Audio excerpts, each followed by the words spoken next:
E aí, criança, como é que você tá? Tá tudo bem por aí? Tem mantido os estudos no ritmo? Pois é, né? Estamos nesse tempo de pandemia e a gente teve que dar uma pausa também por aqui por causa dos estudos do mestrado, mas estamos de volta e agora nesse vídeo nós vamos começar uma série de resolução do exercício referente ao estudo da matéria e energia, que são conceitos fundamentais que a gente vê lá no primeiro ano do ensino médio e também na primeira etapa EJA.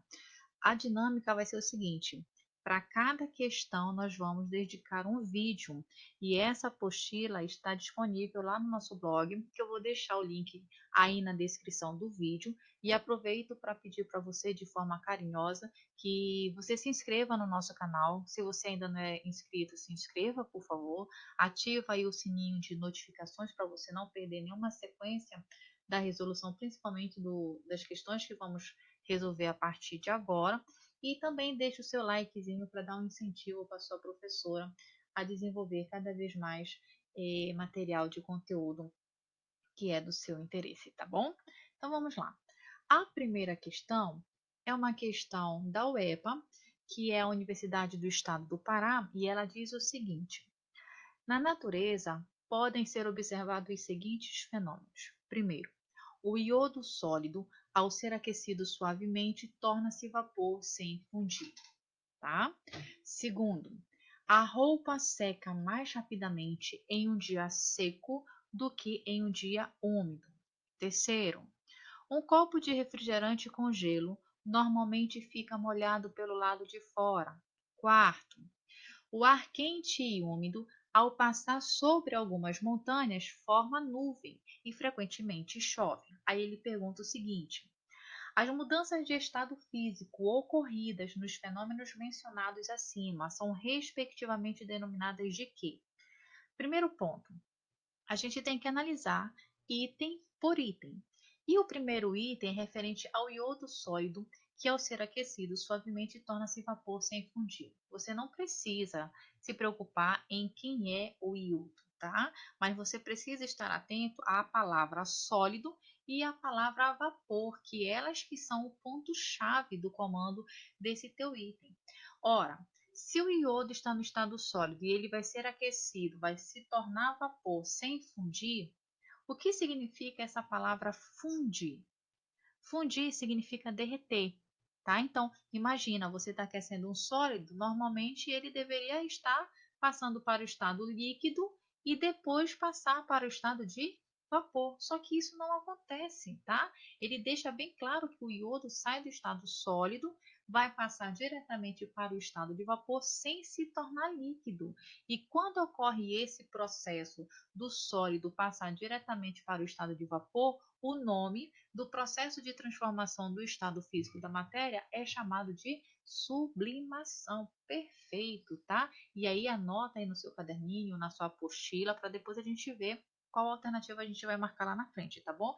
Então, o iodo, quando ele é aquecido, eu trouxe até essa imagem para você com alguns equipamentos, vidrarias, utensílios de laboratório, que aquecemos o iodo e ele passa automaticamente para o estado de vapor num processo chamado de sublimação, ok? O item 2 já diz assim: a roupa seca mais rapidamente em um dia seco do que em um dia úmido. E aí você tem que imaginar a seguinte situação, que a tua mãe acabou de lavar uma roupa e estendeu ela no varal. Se ela acabou de lavar a roupa, significa que a roupa ela está o quê? Molhada. E com o passar do tempo, esta roupa ela vai ficar o quê? Seca. Se a roupa está molhada, minha criança, é porque a água está no estado líquido dentro daquele tecido daquela roupa. E com o passar do tempo, a roupa vai ficar seca, porque a água deixa de estar no estado líquido e passa a ser estado de vapor. Muito bem. Então, olha aí o processo de transformação do estado físico dessa matéria que vai acontecer. A água do estado líquido vai passar a ser vapor e o processo é chamado de evaporação, porque acontece de maneira natural, através do vento, através da luz solar. Não é provocado, tá bom? Como no processo de ebulição, e nem ocorre de maneira instantânea, como no processo de calefação. Processos esses que nós trabalhamos no vídeo anterior referente a esse tema, tá bom? Pode ser vaporização, professora? Pode, porque eu estou saindo do líquido para o vapor. Porém, você tem que observar as alternativas que estão lá no comando dessa questão. E de acordo com o que a gente já viu antecipadamente, o processo é a evaporação, tá bom?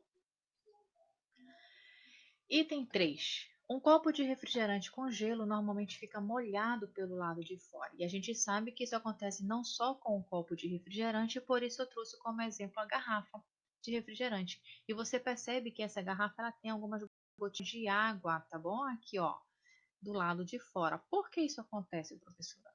Isso acontece não é porque o refrigerante aqui dentro ele está gelado ou com gelo, tá? Mas acontece porque a água que se encontra no estado de vapor no ar vem ao encontro dessa superfície que está super gelada, super fria e ela passa do estado de vapor para o estado líquido num processo que nós conhecemos como condensação, tá bom? Então, não tem nada a ver com refrigerante dentro da garrafa. É a água que se encontra no estado de vapor no ar, que se encontra com a superfície fria e gelada do copo ou da garrafa de refrigerante e ela passa do estado de vapor para o estado líquido. Quando a gente realiza essa mudança dos estados físicos da matéria de vapor para o líquido, nós temos o nome de condensação do processo, tá bom? Vapor líquido, condensação, certo? Poderia ser liquefação, professora? Poderia, mas se você analisar o comando da sua questão nas alternativas mais lá embaixo, você não tem liquefação, tá? Você tem o quê? Condensação. Tranquilo? Item 4. O ar quente e úmido, ao passar sobre algumas montanhas, forma nuvem e frequentemente chove. Ora, o que ele está trazendo aí para você nada mais é do que o ciclo da água. Só que em cima das montanhas tem a questão meteorológica, né? Tem tipos de ventos, tipos de nuvem, essas coisas todinhas. Mas eu vou resumir para você aqui de uma maneira bem simples, trabalhando apenas o ciclo da água. Imagina a água que está aqui evaporando, tá? Tá quente, o tempo tá quente, então o sol tá bem como é que eu posso dizer para você, escaldante, né, numa linguagem bem paraense, e aí ele vai provocar a evaporação da água da superfície de um rio, por exemplo. Essa água ela vai evaporar, ou seja, vai sair do estado líquido para entrar no estado de vapor, que forma as nuvens.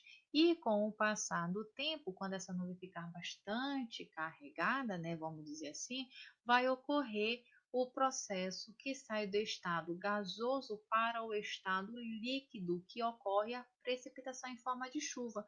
E eu chamo a tua atenção para essa palavrinha bem aqui, olha, condensação, que corresponde à mesma situação que vimos lá no item 3, porque a água vai estar no estado de vapor, vai passar para o estado líquido, num processo chamado de quê? Muito bem, condensação. Olha lá, eu tenho a nuvem, que é a água na forma de vapor, ela se transforma em chuva, que é a água no estado líquido, num processo chamado de condensação. E aí a tua pergunta te dá essas alternativas para você marcar a única correta, onde, relembrando você na leitura do primeiro slide que a gente fez, ele quer saber as mudanças de estado físico que ocorrem nos fenômenos que foram mencionados de 1 a 4 de forma respectiva, ou seja, na ordem. Então, na ordem, nós vamos ter, de acordo com as alternativas que ele te dá lá de 1 a 4, o seguinte: sublimação, que é a questão do iodo, a evaporação, que é a secagem das roupas, né, de forma natural pela luz do sol ou pela ação do vento. Temos o processo de condensação, que é a da água, tá bom? Na superfície lá da tua garrafa gelada do refrigerante. E temos também o processo da formação da chuva através do processo de condensação. Qual é então, criança, a única alternativa que tem essa sequência: sublimação, evaporação, condensação e condensação? Perfeito. Letra D é a sua alternativa correta. marque aí na sua apostila, tá bom? Agradeço muito a sua atenção. Daqui a pouco a gente volta com a segunda questão desse mesmo tema, desse mesmo conteúdo, tá bom? Tchau, tchau e obrigada.